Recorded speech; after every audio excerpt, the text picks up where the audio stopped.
Hi, everyone. Judge Andrew Napolitano here for Judging Freedom. Today is Monday, May 20th, 2024. Colonel Douglas Macgregor joins us now. Colonel Macgregor, a pleasure, my dear friend. Thank you very much for joining us. Sure. A number of breaking news items in the past 24 hours that I'd like to get your thoughts on. The first is the revelation by the prosecutor at the International Criminal Court that he will ask a panel of judges there to authorize the filing of an indictment against and thus arrest warrants for Prime Minister Netanyahu of Israel, Defense Minister Gallant, and three leading Hamas leaders, one of whom, according to Alistair Crook, our friend and colleague, is a friend of Alistair's and is the chief Hamas negotiator who travels back and forth between Doha and Cairo. Your thoughts on where this could go? Well, the first thing that springs to mind is the even-handedness of the court. They're not restricting their attention to the top Israeli leadership, which is a blessing. They're also turning their guns on the top Hamas leadership.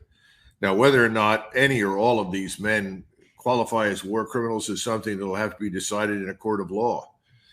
But, you can't sit at the top of any power structure that involves the use of force and distance yourself from responsibility for what happens on the battlefield.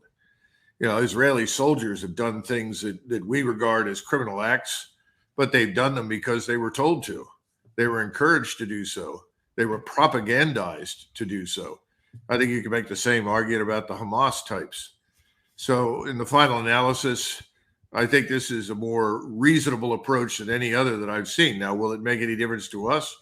I think that's doubtful. We're not going to pay much attention to it, and I don't think Israel will either. You have argued very articulately, Colonel, that Israel has isolated itself.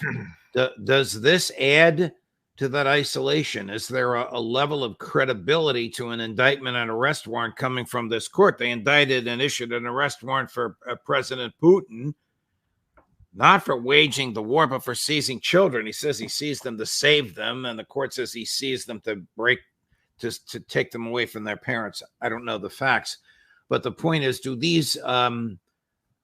will these charges isolate Israel further? Oh, absolutely. I don't think there's any question of that. The problem is that as long as Mr. Netanyahu and his colleagues control what happens on Capitol Hill in the United States, frankly, doesn't mean much. The Iranian government announced that the president of Iran is dead, traveling in a convoy of three helicopters, two of which landed safely. The one that contained him and his foreign minister or defense minister, I'm not sure which, I think foreign minister, crashed and everybody aboard died. Is this of any significance? Will he likely be replaced by a like mind? We've heard no evidence. There's cheering in Israel, I understand that, but we've heard no claims of causing this, nor evidence that it was anything other than some weather-related catastrophe. Well, I think that's true, Judge. And unfortunately, there's a predisposition to begin to spin off all sorts of conspiracy theories. I've been reading people claiming this is the equivalent of killing Archduke Ferdinand in 1914. Oh, boy. We're on the precipice of World War I. That's all nonsense.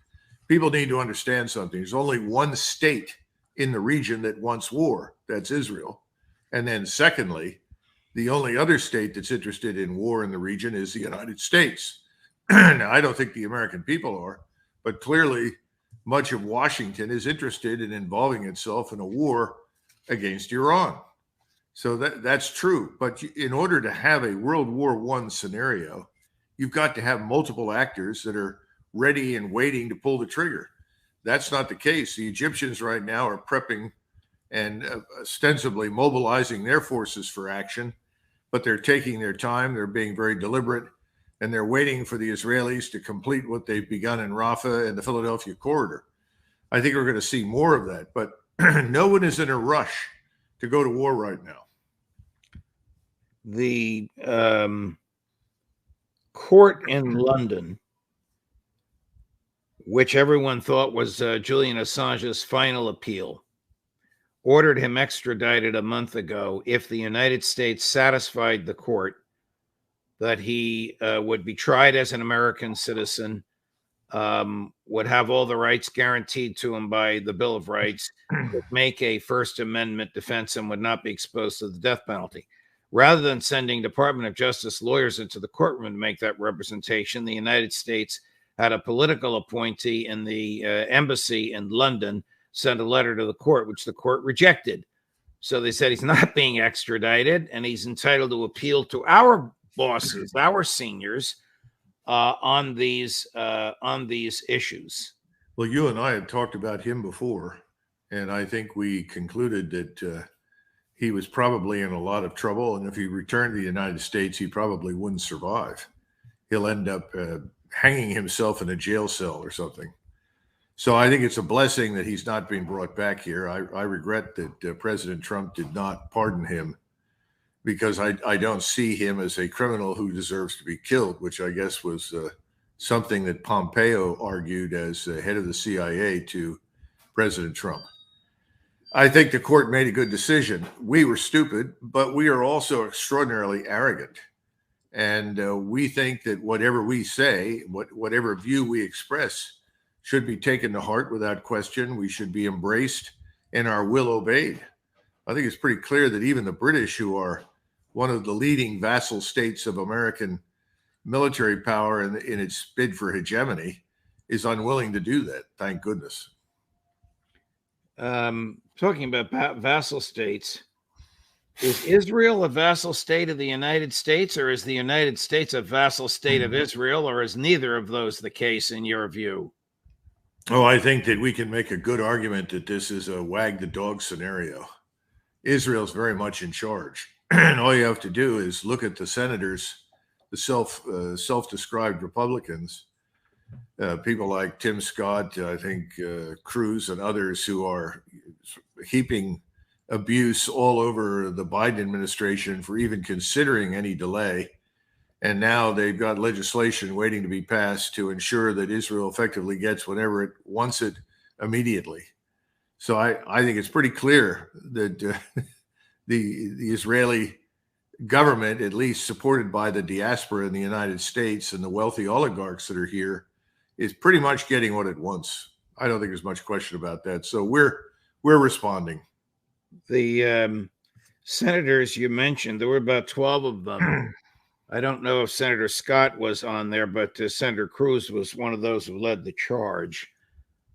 Signed a one-page letter, which sounded like it was written by a mafia don, except the mafia is smart enough not to threaten a prosecutor in writing. They threatened this prosecutor who brought the indictment to the court, the International Criminal Court, this morning, and basically saying, if you go after Prime Minister Netanyahu, we'll go after you. That turned my stomach, especially since I know some of them. Two of them are graduates of Harvard Law School. They certainly know what the law is, but they're still willing to engage in this kind of a thuggery. And I'm happy that the prosecutor seemed unmoved by it. Doesn't the United States have sort of an iron grip on this court? Well, I know that Senator Cruz, at least a year ago or 2 years ago, had an Israeli citizen as his national security advisor. Oh. And I think there are many like that on the Hill. They're everywhere. And now maybe they're dual citizens, which is another unfortunate development in the history of our country. But nevertheless, that's being the case. And I think many of these people are simply sort of hanging a neon sign on the door saying, please send more money to me if you're thinking about preserving and enhancing the power and the influence of the Israeli state, because I'll do it. I think that's about it. Colonel, the last of the breaking news over the weekend, I won't even describe it. I'll let you listen to it. Cut number 8, Sonia. If we are to continue to fight shoulder to shoulder, the Cabinet must approve by the 8th of June an action plan that will lead to the realisation of our strategic goals. That, of course, is Benny Gantz. Benny Gantz, who's the former head of the IDF. Yeah. Now a leader of one of the opposition parties in the Knesset, a member of the war cabinet, threatening to leave the war cabinet if Prime Minister Netanyahu doesn't come up with a plan for peace. I don't know how he can come up with a plan for peace without antagonizing the right-wing thugs in his group, and they leave and he doesn't have a government anymore. But I'll let you take that ball and run with it. Well, recently, Thomas Sowell was reminding me and others of Winston Churchill's warning that once you embark on a war and the fighting begins, the political leadership has almost no influence to prevent the war from moving in unanticipated directions. In other words, betting on a short war that is decisive is usually a serious mistake. And I think that's what the Israelis did. I think this Israeli governmental leadership or coalition, whatever you want to call it, was really quite convinced that 7 October was a gift and they should make the most of it. Now, some people think that they may have allowed this to happen. I don't have evidence for or against that. But I think it's very clear that 7 October was viewed as an opportunity to be exploited. And so the real purpose thus far has been mass expulsion and murder, if necessary, to rid Israel of its population in Gaza. By the way, there are a lot of things happening in the West Bank right now to the Palestinian Arab population that are not being reported in the Western media. So I think we need to take Benny Gantz's comments with a grain of salt. He's part of the organization. He's part of the problem. We know what the purpose of the mission was. That was to wipe out Gaza, eliminate it. We know what the method was, really massive bombing. If you simply wanted to root out Hamas fighters and essentially administer an object lesson to halt further attempts, you would have handled things very differently. You know, you could have immediately filled those tunnels with seawater, but you would not have bombed recklessly, because any urban area that is heavily bombed becomes a haven for the insurgents or the fighters that are against you. It becomes easier to defend a ruin. But they really wanted to make sure that Gaza was ruined to the point where no one would try to come back. So all of that has kind of fallen apart because they haven't attained their desired end state. We talk in terms strategically. Right. Purpose, method, end state. We understand the purpose. We've seen the method. The end state has not been achieved, and that's why Mr. Netanyahu has said we may be at this for 10 years.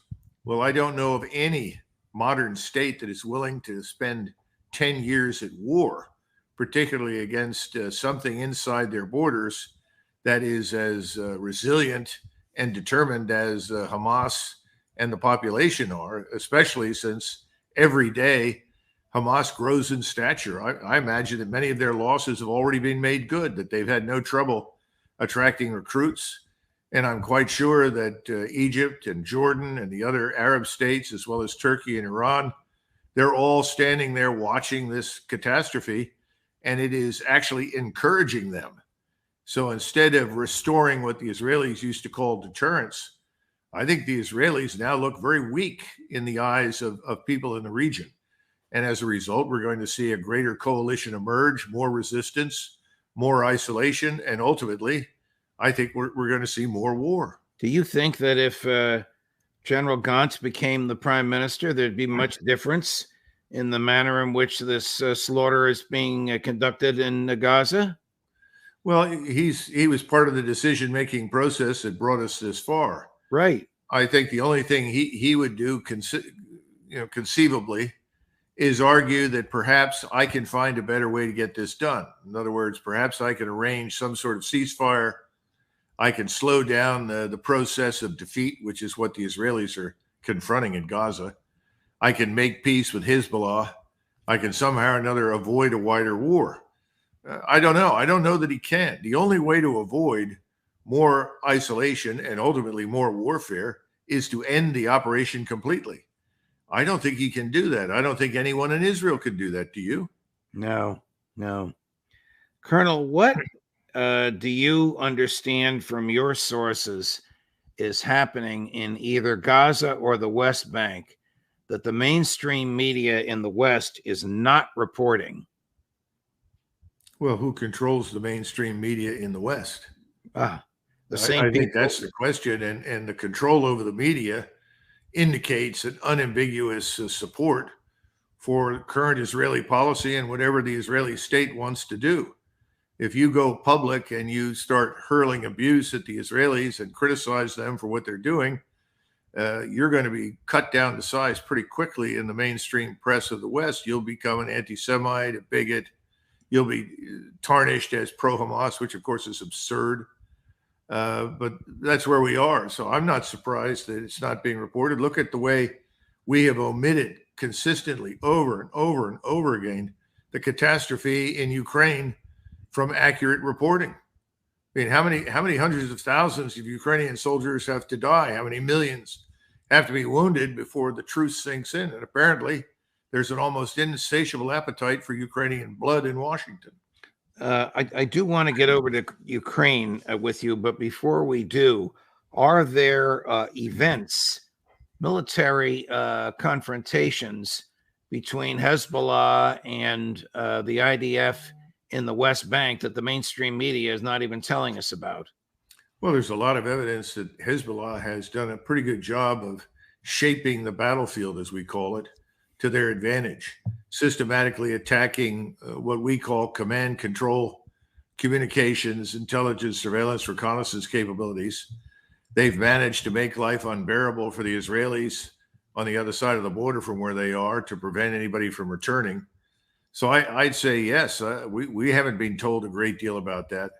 And I'm not surprised, because the media wants to create the illusion that Washington has things under control. It doesn't. Washington has lost control everywhere. I'd like to segue over to Ukraine, Colonel, and I'd like to do it by running a clip for you. I won't even tell you who this is, but you'll know her. You haven't seen her in a while. Cut number 6. She's back. I think if the attacks are coming directly from over the line in Russia, that those bases ought to be fair game, whether they are where missiles are being launched from or where they are where troops are being supplied from. I think it's time for that, because Russia has obviously escalated this war, including, as you said at the beginning, attacking Russia's second city, Kharkiv, which is not on the front lines, and trying to decimate it without ever having to put a boot on the ground. So I think it is time to give the Ukrainians more help hitting these bases inside Russia. Crazy woman wants American armaments and ammunition to attack inside Russia. Well, I was surprised when you said we haven't seen her for a while, and I thought you were going to run a clip of "I Love Lucy" or something. Instead, you "I Love Lucy" would have made more sense. Oh, absolutely, and no question about it. Unfortunately, you showed Victoria Nuland at us. This woman is a committed ideologue. Now, she's never going to admit the truth. She's never going to come to terms with the truth. She is going to continue to cling tenaciously to the mountain of lies that she and her ideological fellow travelers have created, who are currently running our country. It's tragic, but that's the way it is. And frankly, she would be delighted if she could pull us in, but I've got news for her. We're not coming. We don't have the capability. Everybody knows it now. It's no longer a secret, Judge. The United States Army is a pitiful remnant of what it was 30 years ago. It's in terrible condition. What are you going to do? Hurl the dwindling Marine Corps designed for amphibious warfare in 1943 at Sevastopol? Of course not. They're not going to do anything. Then you turn to the Air Force that has a readiness rate of only 40 or 50% in its newest aircraft, can't find enough pilots, is trying to recall pilots to fly aircraft. And then there's the Navy. My goodness, we need to decommission carriers. We need to take a new direction in the way we develop and build our naval power. There is no coherent strategy in Washington. Everything is impulse driven. It's all emotion based. She is a perfect example of that. She believes that her ideology tells her that Russia is evil and must be destroyed. Therefore, it will happen. You just continue to scream obscenities at the Russians and scream lies at us, and eventually that's what's going to occur. No, it's not. She's just wasting her time. But more important, she's making us look ridiculous. Also making us look ridiculous, I would submit, is General Christopher Cavoli, 4-star general, commander of CENTCOM. Correct me, I believe that's all American military in Europe. Saying yes, yeah, he's Russia, the Supreme Commander of Europe. Okay, Russia he commands all forces, not just U.S. forces, but he's the titular head of all forces in the NATO alliance. Wow. He's the successor of Eisenhower, Supreme Allied Commander, more or less. Right. That's exactly right. And that is the title that he possesses, the same one that Eisenhower had at the end of the war. Wow. So General Cavoli, notwithstanding that nice last name, I couldn't resist. This must be painful for you, Judge.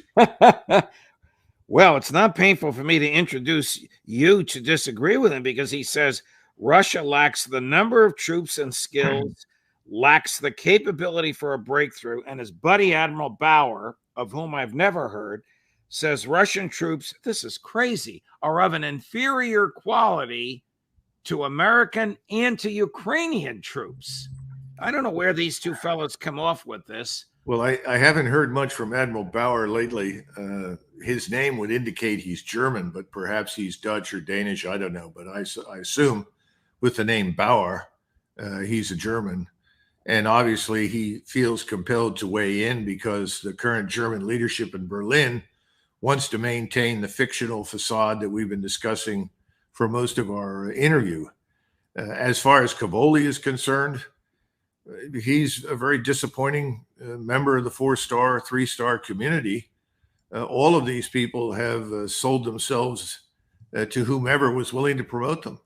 They have eagerly embraced terrible policies that have been detrimental to the interests of the American people and its armed forces. They're presiding over a disaster. He's helped as much as anybody to bring on this catastrophe, and he's routinely lied about the truth. The truth has always been the same. Ukraine can't win. And now, in light of the Russian success and the obvious quality of the Russian force and its weapons and capabilities, tell us that they're inferior or substandard or lacking in anything is absurd. He ought to be grateful that the Russians are completely disinterested in marching to Brussels and Mons to meet him personally. Because right now, there isn't a hell of a lot out there that we could throw into the fight that would make any damn difference to this Russian army. Colonel, how does the Russian army compare to the American army? Well, I should think that would be obvious at this point. The Russian army is a very tough, disciplined, and currently reasonably well-led force. Now, like all armies, when they first take the field, whenever you go to the field for the first time to fight, you run into all sorts of problems that you may or may not have known in advance. The Russians have already been through that. This is 3 years later. These are battle-hardened formations, battle-hardened troops. They have high morale, total confidence in their commanders and leaders. The ones that were poor or weak have been discarded. So they're in a brilliant position. We're in the opposite camp. We have a lot of people that have never done a damn thing, who are pretending to be great men, pretending to be the heirs to Patton's Third Army or Merrill's Marauders or any number of outstanding military formations that performed brilliantly during the Second World War. They aren't. And for them to publicly castigate the Russians, I think is stupid. It's stupid because, once again, we want the war to end. You know, you want it to end and you want to get on with life.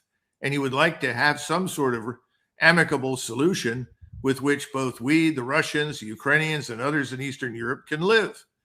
But if you behave this way, this indicates that you have no interest in peace, no interest in a negotiated solution. That's a very dangerous signal to send right now. We are at an all-time low point. I haven't seen our forces and our capabilities at such a low point of strength and power since the early 1970s, Judge. How did we get to such a low point? We're spending almost $1 trillion a year.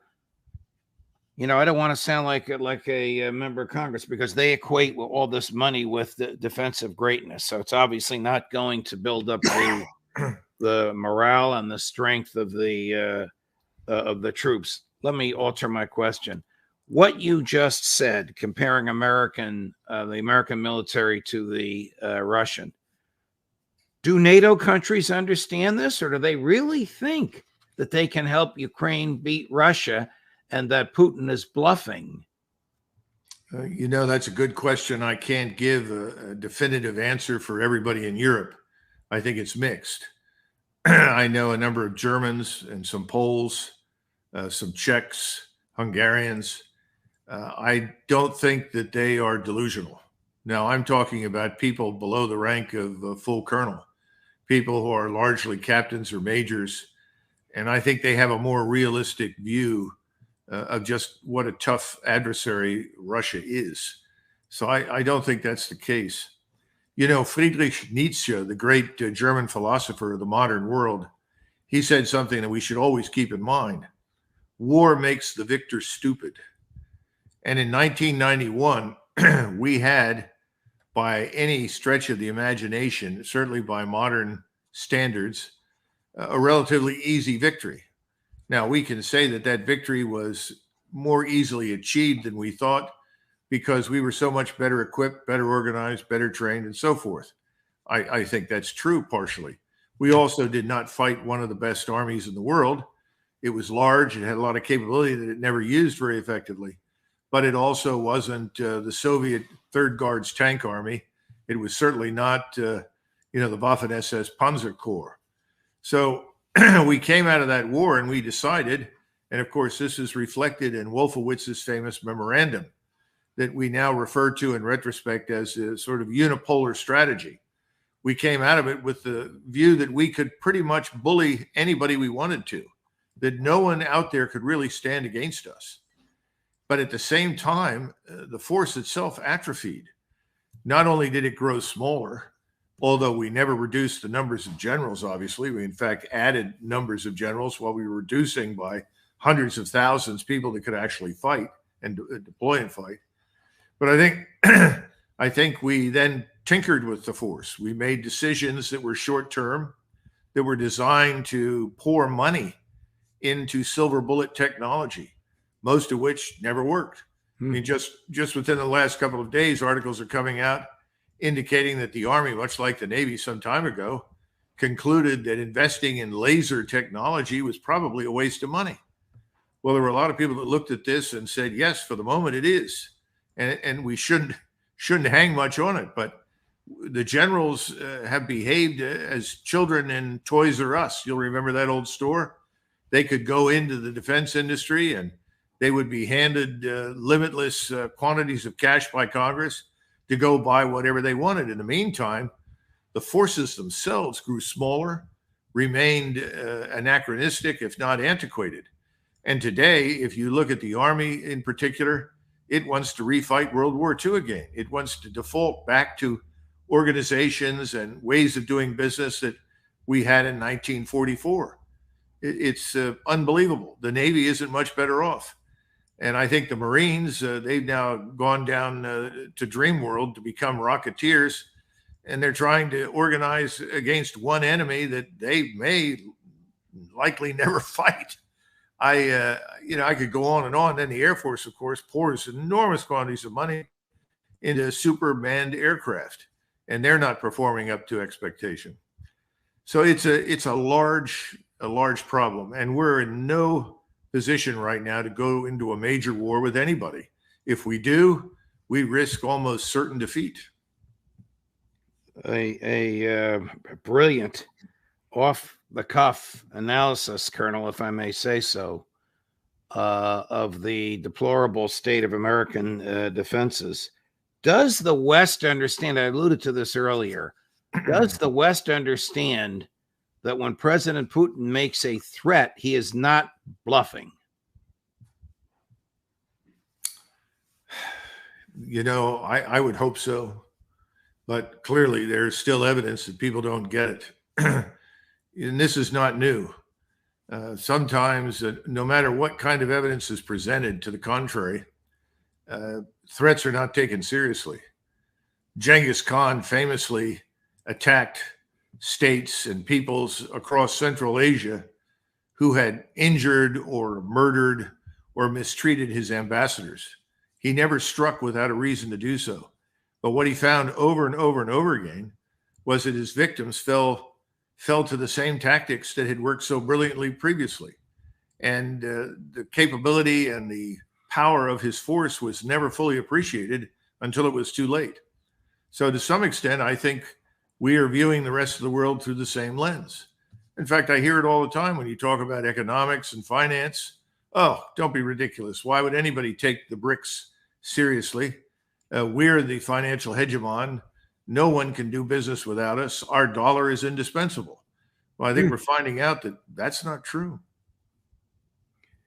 You're right, Colonel. Thank you very much. Thanks for your time. Thanks for your analysis on such a broad array of issues, my dear friend. Look forward to seeing you next week. Okay. Thanks a lot, Judge. Thank you, Colonel. Have a good Memorial Day weekend. Oh, thanks. You too. God bless your family, Colonel. Same to you. We have one guest remaining today at 4:30 Eastern. Scott Ritter, Judge Napolitano for Judging Freedom.